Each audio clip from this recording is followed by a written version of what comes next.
Oh, hashtag look who's back, hashtag ROM back. Oh my word, it's so good to have Big ROM back in the Chelsea side. It's just his fitness. That's all we have to worry about. Sit down, Romelu Lukaku haters, because he is the difference maker.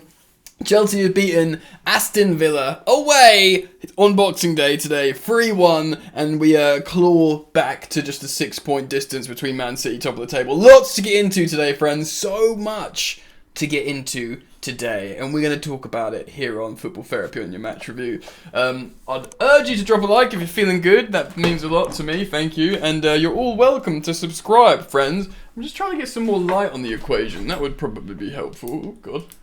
There you go. Right, so lots to get into.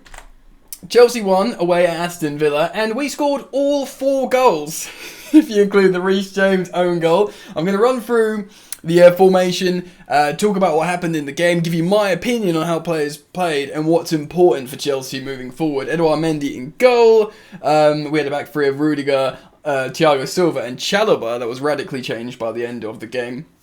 Alonso and Reece James started as the wing-backs, and we had Kante and Jorginho in the midfield double six, with Hudson-Odoi, Pulisic playing through the middle, and Mason Mount playing right 10. Lots to get into. We got so much to talk about in terms of player performances and where certain players were played in this game. How did they go down there? Well, firstly, Villa were playing like a 4-3-3, ended in like a 4-2-3-1. Very compact, as Thomas Tuchel said pre-match. Reece James scored the opener with a glancing header own goal. I believe it was put in by Matt Target. He was way too far. He tried to clear of his head and it skimmed the top of his head, therefore glancing header. And personally, I'd be interested in hearing what you guys think down in the comments, but personally, I think Edouard Mendy should have saved it. It sort of went up into his hands like that, and maybe he was in a psychologically weird place because it came off Reece James, possibly unconsciously. But personally, I think he should have done better. And they score a goal. Martinez is booked in the 33rd minute because he's doing mind games with Jorginho after Hudson-Odoi wins Chelsea a penalty. Matty Cash concedes it. He just absolutely hacks down Hudson-Odoi in the box. Great work from Cho, looking like our best winger.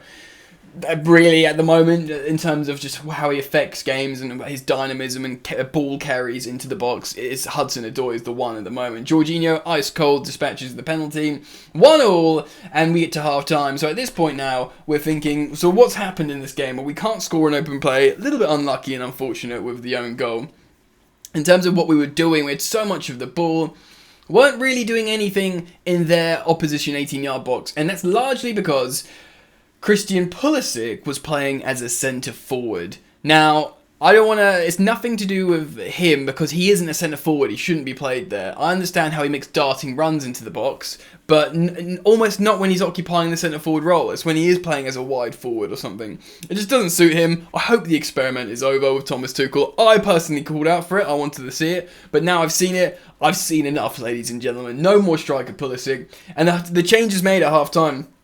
Chalobah's taken off, and Romelu Lukaku comes on. So basically, Reece James drops into the right centre-back role, and then Pulisic moves from centre-forward to right wing-back, and then Lukaku can occupy the striker role with both Hudson-Odoi and Mason Mount supplying him. And Lukaku changes the game. He absolutely changes the game. 10 minutes in, Hudson-Odoi puts in a wonderful cross, and it's a good cross, but what makes it wonderful is how Romelu Lukaku ghosts in. He's a big guy, but he's got great movement, comes in, heads it, wonderful finish, and we're winning, 2-1. Chelsea are winning, Romelu Lukaku's come on, the scenes, the celebrations, Rom back, he just looks like what we've been missing. Yes, the problem when Lukaku, we're gonna get to Lukaku, so stay to the end, friends. I do want to run you through the game, and we're going to talk about the players. And then Kante, who started well, comes off in the 63rd minute. That's our last, I should also say Thiago Silva came off in the 52nd minute with a bit of an injury. He didn't look too serious, precautionary, probably because he's 37 years old, and brought on Andreas Christensen, which is intelligent, and a very good replacement indeed. 2 players, by the way, who are out of contract in the summer. Kovacic is the final replacement for N'Golo Kante. So he joins Jorginho in the midfield. Of course, he's got a great relationship with Jorginho in terms of how they play together. And Kante did look off it for a large proportion of the game. He started well, but he's clearly not fully fit and firing yet, which is okay. It was a congested period and lots of positive tests and stuff like that.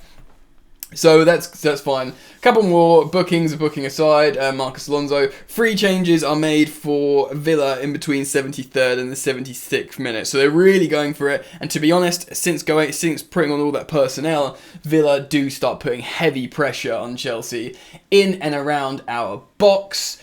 And then it sort of gets to stoppage time, but there's 4 minutes of stoppage time. I think we were trying to waste time a little bit on corners and stuff. And then in stoppage time, Romelu Lukaku breaks with Hudson-Odoi. Great little header from Hudson-Odoi to relieve pressure from the second balls jumping about. Romelu gets onto it. He muscles his way on front of Konza or someone. I can't remember who it was.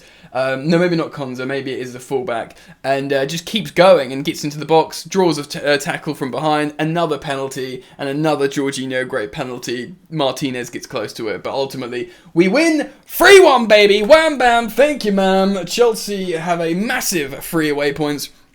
I want to reiterate, Gerrard's Villa, granted he wasn't on the touchline, but this is still his team that he set up, only lost prior to this game to City and Liverpool, and I believe both by a 1-goal margin. Certainly they played well in both of them, and the Liverpool one was by a penalty they lost. So to beat them by a 2-goal margin away from home, this is a massive win. This is a massive 3 points, and hopefully the beginning of something good for Chelsea. Let's talk about player performances. Mendy in goal. Fine. I mean, I was disappointed with the Reece James own goal, but I'm not going to roast him about that. Edouard Mendy's a great goalkeeper. Don't think he did magnificent saves. I think Rudiger was very, very good. In both boxes, good, and the more when he has performances like that, I think stay. Silva, superb. He started the game. Rolls Royce, when everyone's panicking, he does the right thing. Sadly, he had to come off because he was injured. Christensen came on, did very, very well. Reece James, I'm not going to cook him for the own goal. It is what it is. Do you know what I mean? It's a glancing header. It's a silly moment. Otherwise, you played fine. Nothing bad. Jorginho played really well. 2 penalties. When you've got it's like a kicker in NFL. When someone's very important when you've got them. Do you know what I mean? Like a specialist team. He's a specialist player in terms of retaining possession and switching the ball around.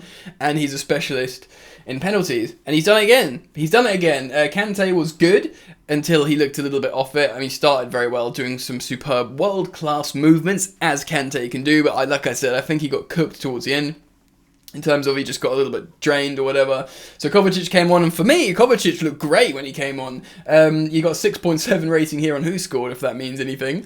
But yeah, he came on. I love Kovacic. He's one of my favourite, players in the Premier League to watch. Not just because he's a Chelsea player, but how he manipulates the ball, and he's tenacious as well.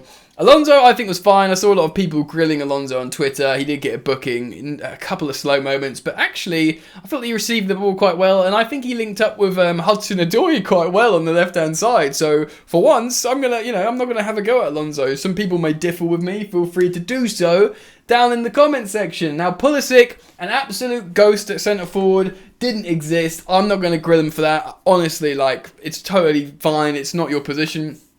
And then right wing back, not his position either, but in the first 5 minutes, he did more in the entire first half at centre forward. He had a great second half at right wing back. Very, very pleased with that. And he's got, he'll get minutes. He'll get played if he can do that. Do you know what I mean? We might see more Reece James at right centre back against pacey forwards. Whatever. Very pleased with Pulisic there. Mount, great. He did some great work and then nearly shot and basically scuffed it wide when he could have played. There was 2 occasions, I think, when Mount should have played his teammates and he didn't. And both times I was like, oh, sensational work from Mason to get in that position.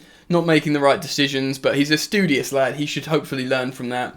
Hudson-Odoi, amazing game. Just superb.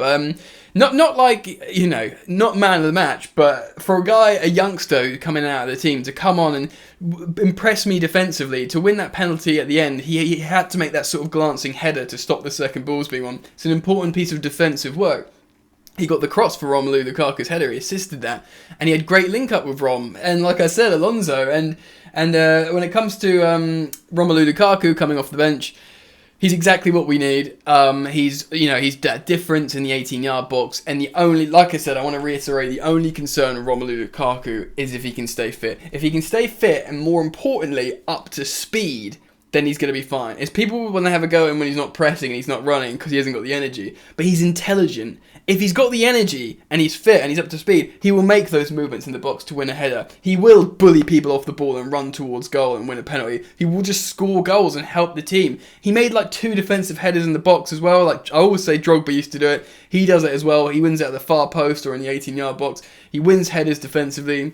Lukaku is the difference for me. Boys and girls, let me know what you think. Drop a like if you're feeling good. I want to hear what your thoughts are on the game and the player performances. Please do subscribe or consider subbing if you're new. You're all welcome, of course. I'm amped. Daily videos back on Football Therapy after Christmas. Keep it locked. Enjoy the football. I'll see you later.